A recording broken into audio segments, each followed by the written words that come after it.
Kivi je višegodišnja listopadna biljka koja se sve češće uzgaja u mediteranskim zemljama, ali može se uzgajati i u kontinentalnoj klimi na određenim mikrolokacijama. Zbog velikog interesa za uzgoj kivija, u ovom videu ćemo objasniti osnovne uslove koji trebaju biti ispunjeni da bi uzgojili ovo voće. Ova biljka odlično se pokazala kao ukras, ali i zaklon od prejakog ljetnog sunca. Veoma bujna krošnja, a uz to u toku vegetacije ne opadaju plodovi ni listovi na tlo. Zbog toga se često i sadi u vrtovima i dvorištima, ali i zbog obilnog prinosa uzgaja se i plantažno. Ukoliko ste zainteresirani za uzgoj ove biljke, ostanite s nama do kraja videa i pokazati ćemo vam kako da sami uzgojite kivi.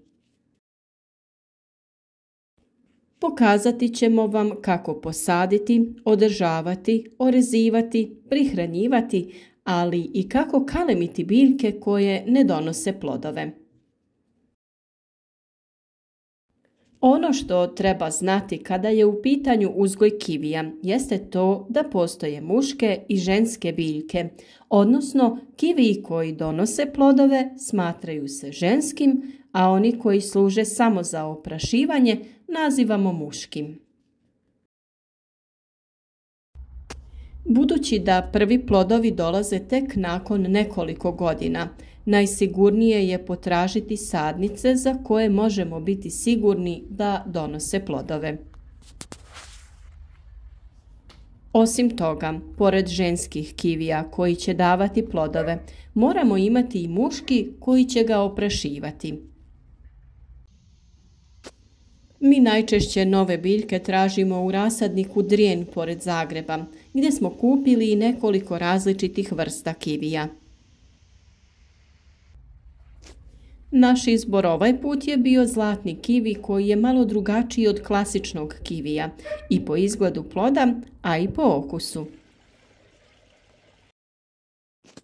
Kivi se inače sadi u jesen ili proljeće, otprilike na dubinu u kojoj je već bio, te mu se dodaje plodno tlo u prostor oko korijena.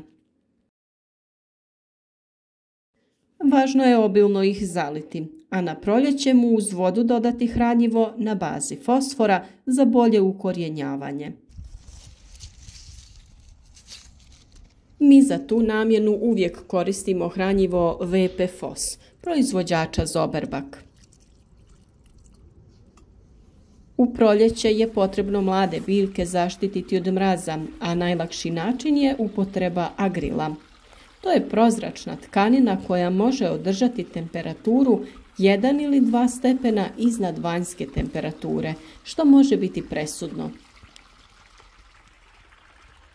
Kada prođe opasnost od izmrzavanja, ukloniti ćemo višak izdanaka te ostaviti glavni izdanak ili dva od kojih ćemo formirati krošnju našeg kivija. U narednim godinama ćemo vršiti prorjeđivanje rezidbom.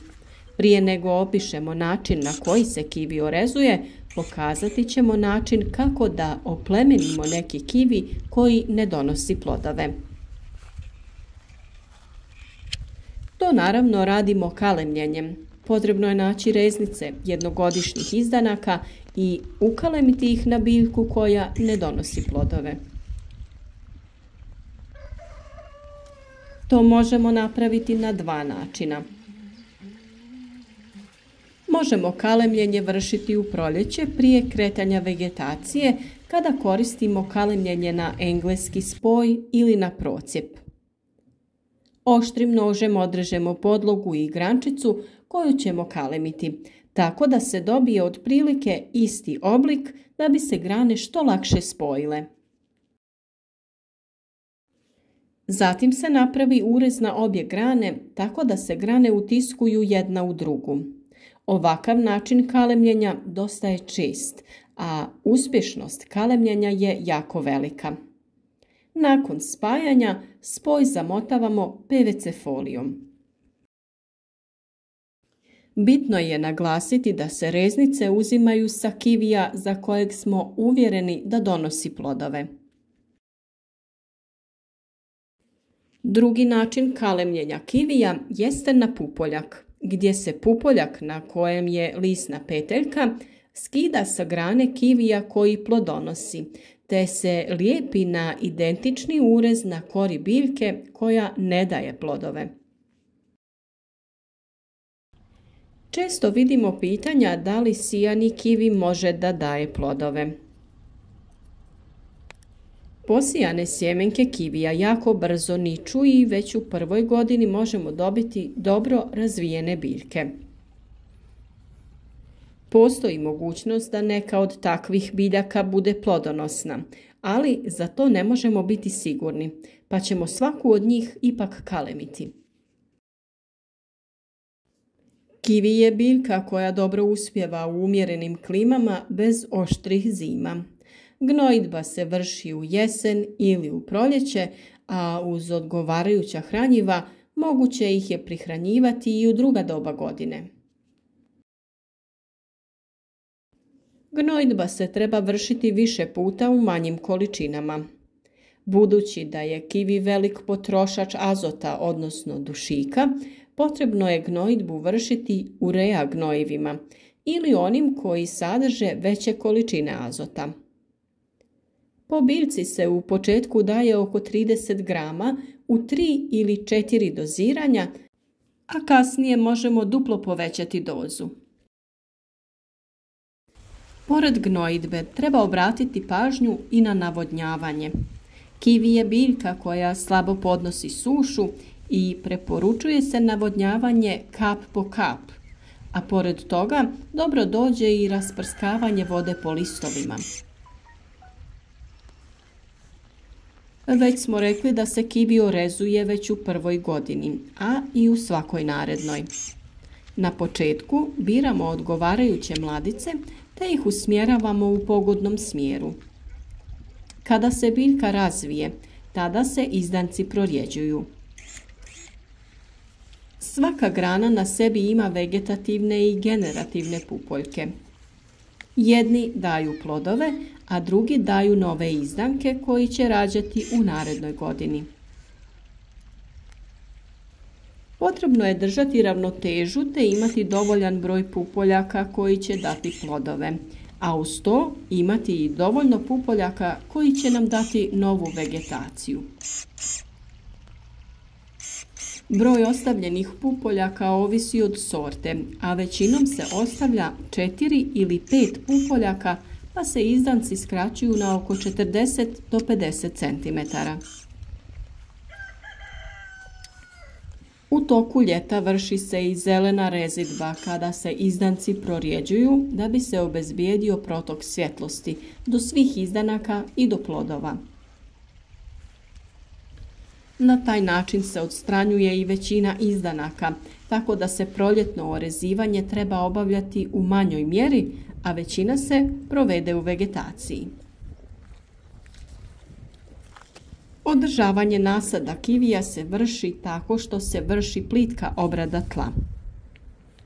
Budući da je korijen biljke dosta plitak, ne preporučuje se duboka obrada.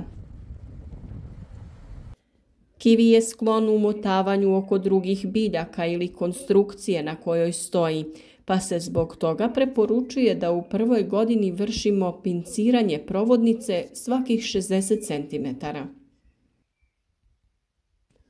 To obično vršimo 3 puta, tako što uklanjamo dio koji se jako uvija. Pinciranjem se vrh ukloni, a iz vršnog pupa će se nakon nekoliko dana pojaviti novi izdanak koji će se u početku manje uvijati. Na ovaj način dobiva se dovoljno jaka i ravna mladica kao osnova budućeg debla. Plodovi kivija treba da dostignu svoju fiziološku zrelost, a dosta je teško odrediti vrijeme berbe, jer se sa vanjske strane ne događaju promjene, kao kod većine voćnih vrsta. Berbu treba obaviti prije pojave jesenjih mrazeva i niskih temperatura. Plodove čuvamo u drvenim sanducima ili gajbama gdje mogu naknadno dozrijeti ako je potrebno.